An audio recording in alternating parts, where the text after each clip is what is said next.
Little Red Riding Hood. Once upon a time, in a cheerful little village on the edge of a grand forest, there lived a sweet little girl known to all as Little Red Riding Hood.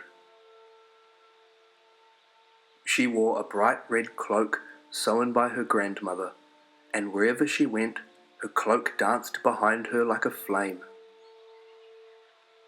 One sunny morning, Red Riding Hood's mother called her into the kitchen. "Your grandmother is feeling a little under the weather," she said kindly, packing a basket with fresh bread, golden honey, and sweet berry jam. "Take these to her cottage, but stay on the path, and don't stray far into the woods." Red Riding Hood promised and set off, her basket swinging from her arm, her heart light with song. The birds chirped in the trees, and the sun dappled the forest floor with gold. Along the way, she stopped to admire the daisies, and marvelled at the fluttering butterflies, until she reached the dark part of the woods. Hidden among the trees, a clever wolf had been watching. "Good morning, dear child," the wolf said with a sly smile. "Good morning," replied Red Riding Hood politely, remembering her manners. "And where are you headed on this fine day?"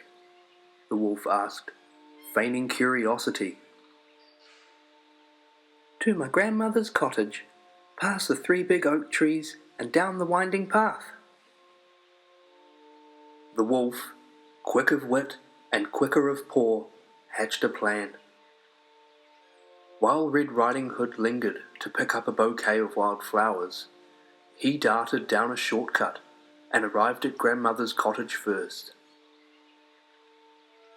But this was no helpless grandmother. She spotted the wolf through her window, and thinking quickly, ran out the back and jumped inside the woodshed. The wolf knocked on the door and found the cottage empty. He decided to slip under the bed covers, dressed in disguise, hoping to trick the girl instead. Moments later, Red Riding Hood arrived. She pushed open the door and blinked at the strange sight before her. "Grandmother, what big eyes you have!" "All the better to see you with, my dear." "And what big ears you have!" "All the better to hear you with, my dear." "And what big teeth you have!" "All the better to eat you." Just as the wolf was about to leap at Little Red Riding Hood, the door burst open. There stood grandmother, holding her broom like a knight wields a sword. "Not in my house, you scoundrel!" With surprising strength and a flurry of swats, she chased the wolf around the room, knocking over pots, pans, and even the old rocking chair. The wolf, quite startled and a little bruised in pride, yelped and scrambled out the front door, disappearing into the forest, never to be seen again. Little Red Riding Hood ran to grandmother and threw her arms around her. "Oh, grandmother, you're amazing." "Well, my dear, never underestimate the strength of a little old lady, especially one who's defended her pies from raccoons for years." After a quick tidy, they sat together sipping warm tea and sharing a basket of goodies, safe and sound. And from that day on, Little Red Riding Hood always remembered, kindness is important, but bravery and quick thinking can save the day too. That was the story of Little Red Riding Hood, the Magic Cooking Pot. Once upon a time, in a quiet village near the edge of a forest, lived a struggling girl and her mother.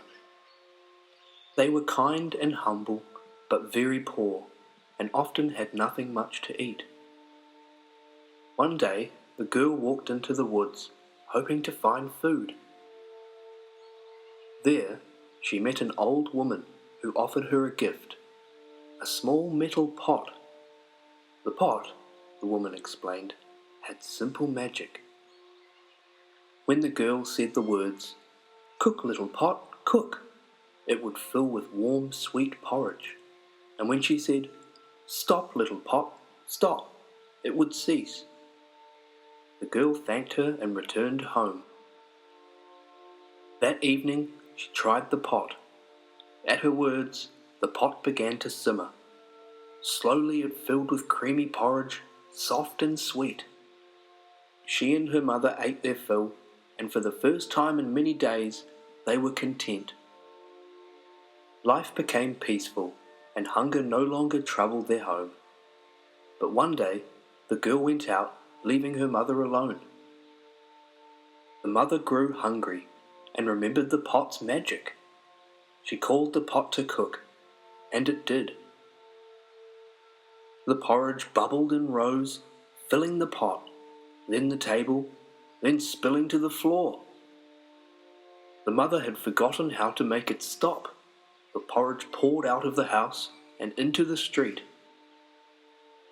It flowed like a volcano, covering the whole town in a blanket of porridge. When the girl returned, she saw the mess and quickly said the right words. The pot stopped cooking, and at last the village was still, but the porridge remained. With no other choice, the townspeople had a grand feast, eating their way through the lake of porridge covering their homes. From that day on, the town never faced hunger again, and Mother learnt that even simple ideas need careful words. That was the story of the magic cooking pot. Thank you for listening. Turn the page. The Fox and the Crow. Once upon a time, in a quiet forest clearing, a crow perched high in a tree. In her beak, she held a delicious piece of cheese, a prize she had snatched from a picnic nearby. Beneath the tree, a fox had been watching. His sharp eyes glinted with mischief as he admired the tasty treat. "Oh, how splendid you look today, dear crow. Such glossy feathers, such regal posture. Surely with voice to match, you would be queen of all birds." The crow tilted her head intrigued. Never before had she been praised so highly. "Truly, if only you would sing for me, I could confirm what I already suspect. You must have the most beautiful voice in the forest." The crow was flattered and eager to prove herself. She took a deep breath and opened her beak to sing. But the moment her beak opened, the cheese tumbled down, right into the fox's waiting paws. "Ah, my dear crow, you do have a voice, but you lack wisdom." The crow watched helplessly as the fox trotted away, cheese in mouth, leaving only the rustling of the leaves in his wake. And so, the crow learned an important lesson that day. It is always wise to think twice before acting. Be aware of veiled intentions. That was the story of the Fox and the Crow. Thank you for listening. Turn the page. Another story awaits. The Wolf in Sheep's Clothing. Once upon a time, in a peaceful meadow, there lived a lonely young wolf who was hungry and cunning. He had been watching a flock of sheep for days, and his stomach growled at the thought of a delicious meal. So the wolf came up with a wicked plan. He went over to the farmer's shearing shed, and there he found a sheep's woolen coat that had been left behind. With careful paws, he pulled the wool over his body, hiding his sharp teeth and claws beneath the soft fleece. He looked just like one of the sheep, at least from the outside. The wolf, now disguised as a sheep, trotted into the meadow with the flock as he waited for the perfect moment. The sheep bleated at him, a curious glance exchanged between the new sheep and the others. "Bah!" he said in a mocking sheep-like voice. Yes, yes, I'm one of you now, just another woolly sheep." The other sheep didn't even realize who was standing right next to them. They simply continued grazing, unaware that a wolf was now among them. The wolf walked along with them, blending in perfectly. "I'll wait. There's no rush. Soon enough I'll have a feast." As the sun began to set and the sheep gathered together to rest, the wolf spotted a young lamb who was drifting off to sleep. His stomach growled again. Just as the wolf was about to pounce, a loud shout echoed through the meadow. "Get away from my flock, you vile beast!" The wolf turned quickly, his eyes widening in surprise. The shepherd had spotted him. "Go on, get out of here!" The shepherd chased the wolf out of the flock with a swift move, waving his stick fiercely. The sheep scattered, bleating in confusion as the wolf ran off into the forest. The next morning, he watched at the edge of the forest, knowing they wouldn't be fooled again. And so the wolf learned that no matter how carefully one tries to deceive, true intentions can always be revealed in the end. Do not be fooled by appearances. What's inside is what truly matters. That was the story of the wolf in sheep's clothing. The Crow and the Pitcher. One summer's day, beneath the scorching sun, a thirsty crow flew across the land, searching for water. His wings were tired, and his throat felt dry as dust. "There must be water somewhere. I just have to keep looking."